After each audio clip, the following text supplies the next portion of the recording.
আমি আপনাদের প্রতি কৃতজ্ঞ। আপনারা আমার জন্য দোয়া করেছেন। আপনাদের দোয়ার কারণে আমি আজকে এখানে দাঁড়িয়ে আছি, আপনাদের স্নেহের কারণে এখানে দাঁড়িয়ে আছি, আপনাদের ভালোবাসার কারণে এখানে দাঁড়িয়ে আছি। আল্লাহর রাস্তে আপনারা আর যাই করেন, আপনাদের স্নেহের হাতটা আমার মাথার উপর থেকে সরাই নিয়েন না।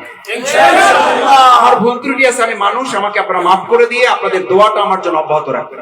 আর কিচ্ছু চাই না, বাকিটা আপনাদের ইচ্ছা, যা করবেন, আপনাদের বিবেক যা চায়, আপনাদের মন যা চায় আপনারা সেটা করবেন। আমি আপনাদের কোনো কিছুতে বাধ্য করব না, কিন্তু একটা অনুরোধ করব যে এই দোয়ার কারণে আজকে এইটুকু আমাকে নিয়ে এসেছেন, এখান থেকে যদি মনে করেন যে শফিকুল ইসলাম মাসুদকে আর পিছনে যাওয়া ঠিক হবে না, তাহলে আপনারা দোয়াটাও বন্ধ করবেন না, আপনাদের সেনের হাতটা আমার মাথা থেকে সরাবেন না। ইনশাআল্লাহ করতে পারি আপনাদের কাছে। এই কথাটুকু মা বোনদের কাছে পৌঁছাবেন, ঘরে ঘরে গিয়ে। কেমন আছেন আপনারা সবাই? আমরা শুকরিয়া যে এই স্কুলের জন্য কিছু করতে পারা যায়, এটা আমার নিজের জন্য সৌভাগ্যের, এটা আমার জন্য আনন্দের ব্যাপার। এবং এটা আমি কারো কারণে করিনি, এটা আমার নিজের বিবেকের কারণে করেছি। এই কাজটা আমার নিজের কাজ, এটা আমাকে কেউ বদল করতে হবে, কেউ না বদল করতে হবে। এটার জন্য আমার আলাদা কোনো দায়িত্ব দেওয়া দরকার নেই, এজন্য আমার আলাদা এমপি হওয়ার দরকার নেই, এজন্য আমার এলাকার চেয়ারম্যান মেম্বার হওয়ার দরকার নেই। এইটুকু হয়ে যথেষ্ট যে আমি স্কুলের একজনের জন্য বলে এখানকার ছাত্র ছিলাম। সেই দায়িত্বটুকু নিয়েই আমার কাছে মনে হয়েছে যে এই কাজটুকু আমরা সবাই মিলে করতে পারলে আমাদের সবারই জন্য ভালো লাগে। এটার সাথে জামাত ইসলামের কোনো সম্পর্ক নেই, এটার সাথে ভোটের কোনো সম্পর্ক নেই, এটার সাথে রাজনীতির কোনো সম্পর্ক নেই। এটার সাথে সম্পর্ক হচ্ছে প্রতিষ্ঠানটা আমাদের, এলাকাটা আমাদের, এটাকে গড়ে তুলতে হবে আমাদের সময় নিয়ে। আমি খুব দৃঢ়ভাবে বিশ্বাস করি এখানে যারা আসছেন সবাই জামাত ইসলাম হিসেবে আসছেন, এটা নাও হতে পারে। সবাই শফিকুল ইসলাম মাসুদকে আগামী দিনে দাঁড়িপাল্লায় ভোট দেবেন, এটা নাও হতে পারে। আমরা কেউ যদি দাঁড়িপাল্লায় না ভোট দিই, তাহলে কি আমরা নতুন করে কেউ থাকবো না? থাকবো না কেউ? আমরা যদি শফিকুল ইসলাম মাসুদকে কেউ পছন্দ না করি, তাহলে এই এলাকায় আমরা থাকতে পারবো না? থাকতে পারবো না? থাকতে পারবো কিন্তু আমরা বিগত 15 বছরে কিন্তু সেরকম হয়ে দেখিনি। এখন সেজন্য কি আমরা প্রতিষ্ঠা দেব? আমরা যখন বাড়িতে আসছি তখন আমাকে বলা হতো যে মাসুদ ভাই, আপনাকে বলার লোকেরা ধরাবে না, আপনাকে ধরাবে আপনার পাশের বাড়ির লোকেরা। আমি বললাম এইটা যদি সে করেও, এবং সে যদি সাথে পুলিশ নিয়ে এসে আমাকে বাড়ি থেকে গ্রেফতার করে, আমার চোখে দেখার পরও আমি এটা বিশ্বাস করতে চাই না, এবং আমি বিশ্বাস করিনি। আর এটা হইতে পারে না। আমাদের মধুপুরাতে এটা আমরা ভবিষ্যতে হইতে যাবো না, এলাকার সাথে একজন মানুষের এত প্রতিহিংসা থাকবে যে আমি একজন কিন্তু পুলিশে ধরাই দেবো, তাহলে আমি কি মানুষ হলাম? একটা বনে জঙ্গলে যদি মানে বাঘ একসাথে বসবাস করতে পারে, মানুষ একসাথে বসবাস করতে পারবে না। আমরা কি বাঘের চেয়েও খারাপ হয়ে গেলাম? আমরা কি সিংহের চেয়েও খারাপ হয়ে গেলাম? আমরা কি বানরের চেয়েও খারাপ হয়ে গেলাম? তারপরে দেখবে নিজেরা জগজাতি করে, তাই বলে এলাকা সারা করে জগজাতি করে, আবার একসাথে থাকে। আমরা বানরের চেয়ে খারাপ? তা কোনো কথা না। যদি তাই না হয়, তাহলে স্কুলের কোনো ভালো কাজের জন্য কোনো ধরনের দরকার নেই, ভালো একটা চিন্তার দরকার। এবং আমি আশ্বস্ত করছি এই স্কুলে শুধু ভালো ধরনের কাজ না, আরো যা যা করা দরকার আমরা সবাই মিলে আমরা সব করবো ইনশাআল্লাহ।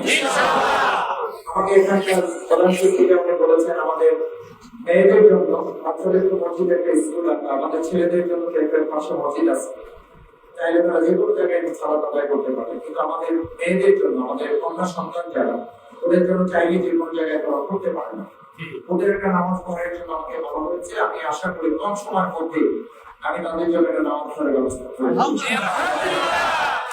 আর ভালো হতো নামাজ পড়ার কাজটা আগে করা। নামাজ পড়ার কাজটার জন্য আমি বলেছি যে আপনি এটা উদ্যোগ নেন, আমার পক্ষ থেকে যা করা দরকার এটা আমরা করবো ইনশাআল্লাহ। দ্বিতীয় কথা দ্বিতীয় কথা হচ্ছে সম্মানিত সুধী মণ্ডলী, আমি আপনাদের কষ্ট বাড়াতে চাই না। আমরা যদি ভালো কিছু করতে চাই, ভালো কিছু করার জন্য আমাদের ভালো কিছু করার জন্য আমাদের ভালো কিছু চিন্তা লাগবে। ভালো কিছু চিন্তা যতক্ষণ পর্যন্ত না হবে, আপনি ভালো কিছু করতে চাইলে ভালো মানুষ লাগবে। ভালো মানুষ হইতে হইলে ভালো কিছু চিন্তা লাগবে ভাই, সেই ভালো চিন্তা আল কোরআনের চিন্তা ছাড়া কেউ ভালো মানুষ তৈরি করতে পারে না। আমি যদি আপনাদের কাছে বলি যে শফিকুল ইসলাম মাসুদের জন্য আমাদের কিছু করতে হবে না, কিন্তু কোরআনের জন্য আমাদের কাজ করতে হবে, তাহলে একজন মুসলমান হিসেবে আমাদের দায়িত্ব আছে না নেই? সেটার জন্য কি আমরা কাজ করতে রাজি আছি? আমি যদি বলি যে আমি আল্লাহর একজন সৃষ্টি, আল্লাহর একজন বান্দা, তাহলে আমার জন্য কল্যাণ হচ্ছে আল্লাহ নিয়ম করেছেন অক্সিজেন গ্রহণ করলে ভালো, কার্বন ডাই অক্সাইড ছেড়ে দিলে আমার ভালো। এটা কার নিয়ম? আল্লাহ। আচ্ছা, এই নিয়ম মেনে চলতেছেন, এই জন্য সুস্থ আছেন না খারাপ আছেন? সুস্থ আছেন। আল্লাহ নিয়ম করছে আমার আইন দিয়ে সমাজ চালাও, তাহলে সমাজে শান্তি হবে। এটা আমাদের মানা দরকার আছে না নাই? আছে। এটা আমরা মানতেছি না, সমাজে শান্তি আছে নাই। তাহলে সমাজে শান্তি পাইতে হইলে আপনার শরীরের জন্য আপনি আল্লাহর আইন মানেন, আর সমাজের জন্য আপনি আল্লাহর আইন মানবেন না কেন?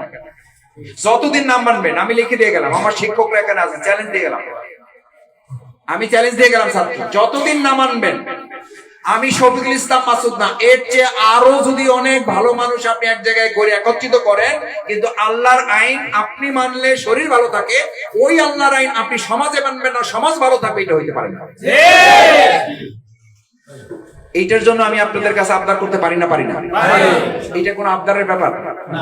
এটা কার দায়িত্ব? এই যে একটু সালাতুল আসর আজান হয়েছে, নামাজ পড়তে যাবেন, এটা কি কোনো দলের দায়িত্ব? এটা কি স্কুলের হেডমাস্টারের দায়িত্ব?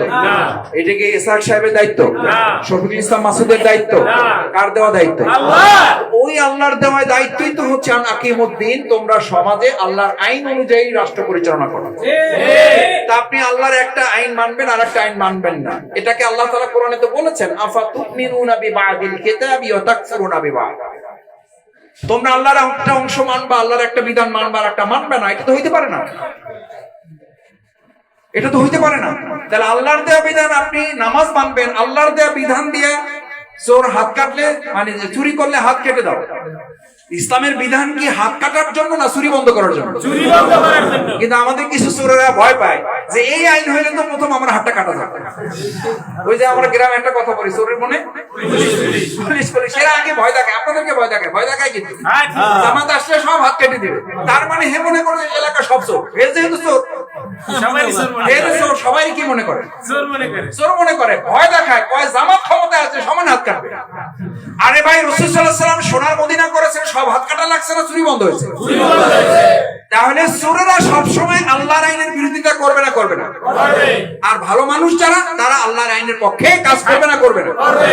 এখন আমরা কি হাত কাটার পক্ষে না চুরি বন্ধ করার পক্ষে? তাহলে মানুষের আইন লাগবে না আল্লাহর আইন লাগবে? এটার জন্য এত ওয়াজ করা লাগবে কেন? লাগে ওই জন্য যে ওই যে মাসুদ জামাত ইসলামী করে, লোক ভালো, কিন্তু কি যে করবে তার ঠিক নেই, আবার হাত কাইটেই দেয় কিনা। আপনি হাত কাইটেই দেয় কিনা, চিন্তা আপনি করবেন কেন? আপনি তো চিন্তা করবেন আমরা কি বন্ধ করবো? ওই যে সর্বনাশ, জেনা করলে পাথর মাইরা একবারে এত অমানবিক, এটা কি হইতে পারবো আমরা? আমরা বলি যে পাথর মাইরা তারে মাটির সাথে মিশিয়ে দেওয়া না, আমরা তো ধর্ষণের মতো পরিবেশই থাকতে দেবো না, আমরা তো সুদের মতো পরিবেশে থাকতে দেবো না। সুদ মানুষেরা খাইতেই চাইবে না, ঘুষ মানুষরা দিতেই চাইবে না। সেরকম একটা পরিবেশ যদি তৈরি হয়, তাহলে আমাদের কার অসুবিধা আছে ভাই? আমি এই জন্য আপনাকে ভোটের কথা বলছি না, আমি বলছি আপনার শান্তির কথা। আপনার শান্তির জন্য আপনাকে কাজ করতে হবে। এইটা আপনি যদি আরামে এসে বলেন ভাই আমি ঝুলঝামেলার মধ্যে যাইতেছি না, যা আছে এইভাবে আমি চলতেছে, আপনি চলতে পারবেন, কোনো অসুবিধা নেই, কিন্তু অবস্থার কোনো পরিবর্তন হবে না। এখন আমাদের সিদ্ধান্ত নিতে হবে, সামনে যেহেতু একটা সুযোগ আছে, আমরা পরিবর্তন চাই কিনা। এখন আমরা কি খালি এই মাটির মানে বালু ভরাট করে কি আমাদের মাঠের উন্নতি চাই না আমাদের বাউফলের উন্নতি চাই? ওই যে একটা কথা বলি আপনাদের, বক্তৃতা বাড়াবো না বলি, তাও একটু বাইরে গেল। মানে এক লোককে পরিশ্রম করার পরে তাকে বলা হয়েছে যে এখানে কিছু রুটি আছে, কিছু রুটিও নিতে পারো, আর এই রুটি আরো যেখানে থাকে ওটা চাবি নিতে পারো। সে বলছে ভাই চাবি দিয়ে কি করবো, আমার কিছু রুটি হলে হবে। তার জ্ঞানে ধরছে চাবি দিয়ে আমার কাম নয়, আমার হলো কয়টা এখানে, আমার পেটে খিদে, আমার দরকার কি? রুটি।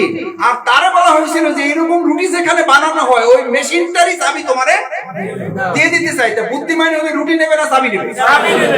বুঝে বললেন? রুটি নেবে না চাবি নেবে? নেওয়ার কথা কি আসলে? চাবি নেওয়ার কথা, কিন্তু হেনেছি কি? কারণ আমরা নগদে বিশ্বাসী। আমরা কি নগদে 500 টাকা পাইলে আমার মোটামুটি লাইন চেঞ্জ আছি ইনশাআল্লাহ, কোনো অসুবিধা নেই। আল্লাহ মাফ করুন, এরকম 500 টাকা দিয়ে মদনপুরার এবার আর কাউকে কেনা যাবে না। 5000 টাকা দিয়েও কেনা যাবে না। 5 কোটি টাকা দিয়ে এবার বাউফলের কাউকে কেনা যাবে না।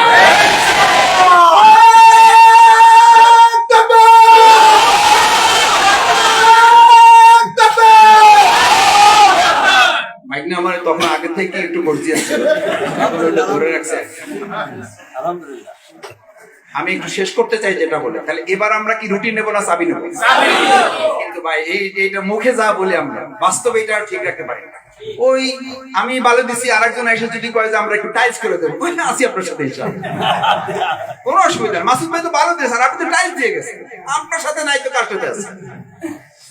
আমাদের এবার বালু আর টাইলস দিয়ে আমাদের চেঞ্জ করা যাবে না, এবার আমরা পুরো চেঞ্জের চাবিটাই আমরা নিয়ে নেব এবং এই প্রত্যেকটা চাবি আমরা মানুষের হাতে হাতে পৌঁছে দেব। এই চাবি আমার কাছে সাইন ভাইয়ের কাছে, এই যে আমাদের সভাপতি নুরুল্লাহ ভাই ইসহাক সাহেবের কাছে আছি না, চাবি কার কাছে? একদম পরিষ্কার কথা বলে দেই ভাই, কোন এমপি, মন্ত্রী, উপদেষ্টা, চিফ অ্যাডভাইজার, জাতিসংঘের মহাসচিব কিছুই করতে পারবে না। এই বরকতের চাবি হচ্ছে আল্লাহ তাআলা, তার ঘোষণা হচ্ছে তোমরা আমার বিধানের আলোকে কিছু সৎ, যোগ্য, দক্ষ নেতৃত্ব দিয়ে সমাজটা চালাও, আসমান এবং জমিনের বরকতের চাবি আল্লাহ আমি তোমাদের হাতে দিয়ে দেবো। এখন রুটি নেবেন না চাবি নেবেন? চাবি নিতে হলে আল্লাহর একটা শর্ত আছে। শর্তটা কি? আল্লাহর আইনে সৎ, যোগ্য, দক্ষ লোক দিয়ে আপনার এই সমাজটা পরিচালনা করতে হবে। এখন যদি আপনাদের সামনে কোনো সৎ লোক নাই, যোগ্য লোক নাই, তারপরে আপনারা আল্লাহর উপর ছাড়ে দিলেন যে আল্লাহ কি করবে, এখন তো কোনো উপায় নাই, যা আছে এর মধ্যে দিলাম একটা চালাই। কিন্তু যদি সৎ থাকে, যোগ্য থাকে, দক্ষ থাকে, যতটুকু আছে সেটার উপর ভিত্তি করে আমাদেরকে যে যত কথাই বলুক আমরা কোনো দিকে কান না দিয়া আমরা এবারে সৎ, দক্ষ, যোগ্য লোকের পক্ষ নিয়ে আমরা সামনের দিকে আগাই যাবে, সিদ্ধান্তকে আমরা নিতে পারবো। পারবেন ইনশাআল্লাহ?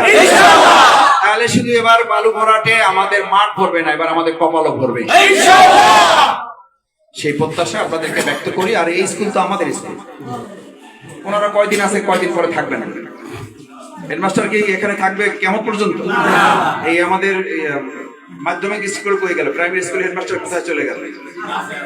আমাদের হেডমাস্টার সামনে আসে, হেডমাস্টার পিছিয়ে কেন? মেহমানদারির জন্য ব্যস্ত আছে। তারপরে আজ আমাদের মনীষ সাহেব আছে, শিকদার।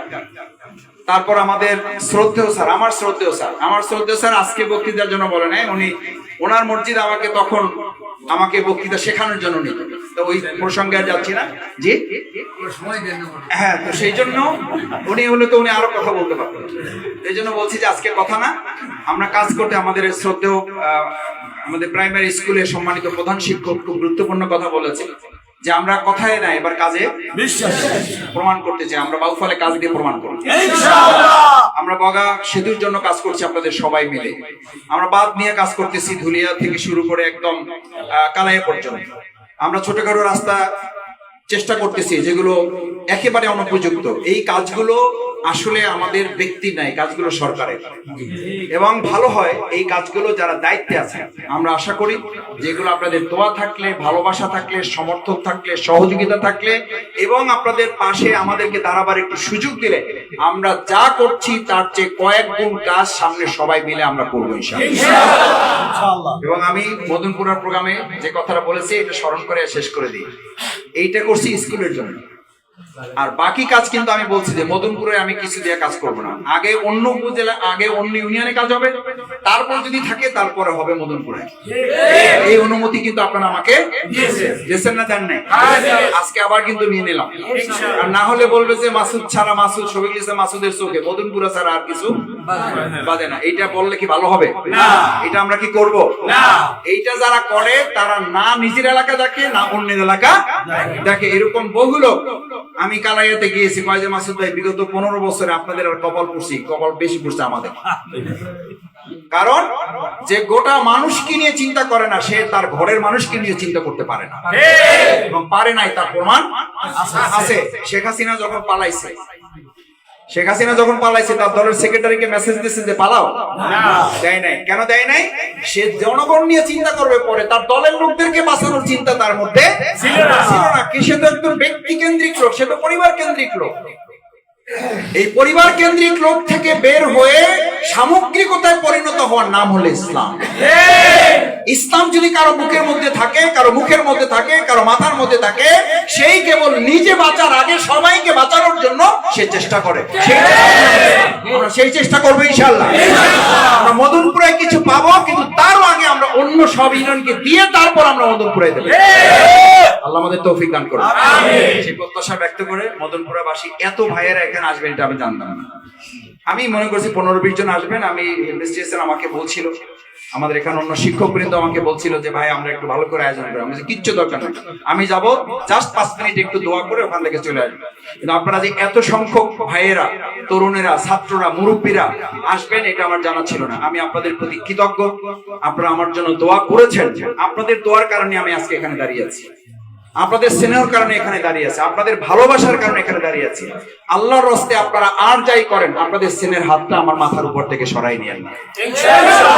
আমার ভুল ত্রুটি আছে, আমি মানুষ, আমাকে আপনারা মাফ করে দিয়ে আপনাদের দোয়াটা আমার জন্য অব্যাহত রাখবেন। আর কিচ্ছু চাই না, বাকিটা আপনাদের ইচ্ছা, যা করবেন, আপনাদের বিবেক যা চায়, আপনাদের মন যা চায় আপনারা সেটা করবেন। আমি আপনাদের কোনো কিছুতে বাধ্য করবো না, কিন্তু একটা অনুরোধ করবো যে এই দোয়ার কারণে আজকে এইটুকু আমাকে নিয়ে এসেছেন, এখান থেকে যদি মনে করেন যে শফিকুল ইসলাম মাসুদকে আর পিছনে যাওয়া ঠিক হবে না, তাহলে আপনারা দোয়াটাও বন্ধ করবেন না, আপনাদের স্নেহের হাতটা আমার মাথা থেকে সরাবেন না। ইনশাআল্লাহ করতে পারি আপনাদের কাছে। এই কথাটুকু মা বোনদের কাছে পৌঁছাবেন, ঘরে ঘরে গিয়ে। মদনপুরিয়া নিয়ে কি আমাদের ভাবতে হবে? উপজেলা আমির একটা কথা বলছে, এটা দিয়ে শেষ করি। মদনপুরিয়া যদি আমাদের ভাবতে হয়, তাহলে আমরা কেশবপুরে নিয়ে ভাববো কখন? আমি মদনপুরে আর কোন প্রোগ্রাম করতে চাই না। করলেও বলবেন যে মাসুদ তোমার এখানে আসা লাগবে না। দেখি বলতে পারবেন ইনশাআল্লাহ? পারবেন ইনশাআল্লাহ? কিন্তু আমার মাঝে মধ্যে পলাশ করে, পলাশ এখানে নাই, কয় যে তুমি বিভিন্ন জায়গায় ঘোরো, তুমি মদনপুরে যাও না, মদনপুরের লোকরা তোমারে দেখে নিবে। এই হুমকি ঠিক আছে? এই হুমকি ঠিক নাই। হ্যাঁ, দেখে নেবে, এইটা দেখে নেবে যে আমি এখানে না আসলেও অন্য জায়গায় 100 বার যাওয়ার পরে যা হবে, এখানে একবার না আসলেও তার কয়েক গুণ ফলাফল এখান থেকে নির্ধারিত। এটা মদনপুরবাসী দেখাবে ইনশাআল্লাহ। আমার এই দোস্ত পলাশের কথা ঠিক থাকবে? তাহলে কথা ঠিক থাকবে, দেখাই দেবে। কি দেখাই দেবে? এখানে আমি না আসলেও অন্য জায়গায় 100 বার যাওয়াতে যা হবে, এখানে না আসলেও ওখানে দায়িত্ব নেবে অন্যরা, আর এখানে দায়িত্ব নেব আমরা নিজেরা। আল্লাহ আপনাদের কবুল করুন, আমাদেরকে মাফ করে দিন। আল্লাহ আমাদের এই মাটি ভরাটের কাজটা কবুল করুন। আমাদের সন্তানেরা যেন অন্য কোন অপসংস্কৃতিতে, অশ্লীলতা, বেহায়াপনা এগুলোর দিকে না ছোটে, সেটার একটা মূল উদ্দেশ্য আল্লাহ সন্তুষ্টির জন্য আমরা এই কাজটুকু করে দিচ্ছি। আমাদের ছেলেরা খেলবে, আমাদের ছেলেরা হাসবে, আমাদের ছেলেরা শরীর চর্চা করবে, আমাদের ছেলেরা যেন মাদকের দিকে ঝুঁকে না যায়, আমাদের ছেলেরা অশ্লীলতা, বেহায়াপনার দিকে ছুটে না যায়, আমাদের ছেলেরা যেন এই মোবাইলের মতো এডিকশনে পড়ে না যায়, সেখান থেকে বাঁচাবার জন্যই আমরা নিরেট আল্লাহ সন্তুষ্টি এবং শরীরের রক্ষণাবেক্ষণ, এটা নেয়ামত, এটা আল্লাহর পক্ষ থেকে আমানত। এই আমানতের সংরক্ষণের জন্য আমরা ডিরেক্ট আল্লাহ সন্তুষ্টির উদ্দেশ্যে আমরা এই কাজটুকু করেছি। আল্লাহ যদি এর মধ্যে কোনো ভুল ত্রুটি হয়, তিনি যেন মাফ করে দেন। আমরা যেভাবে কাজটুকু করছি সেটাকে কয়েক গুণ বরকত দিয়ে যেন আল্লাহ তাআলা কবুল করেন। এই স্কুল থেকে আগামী দিনে দেশ এবং রাষ্ট্র পরিচালনার যোগ্য নেতৃত্ব যেন তৈরি হয়।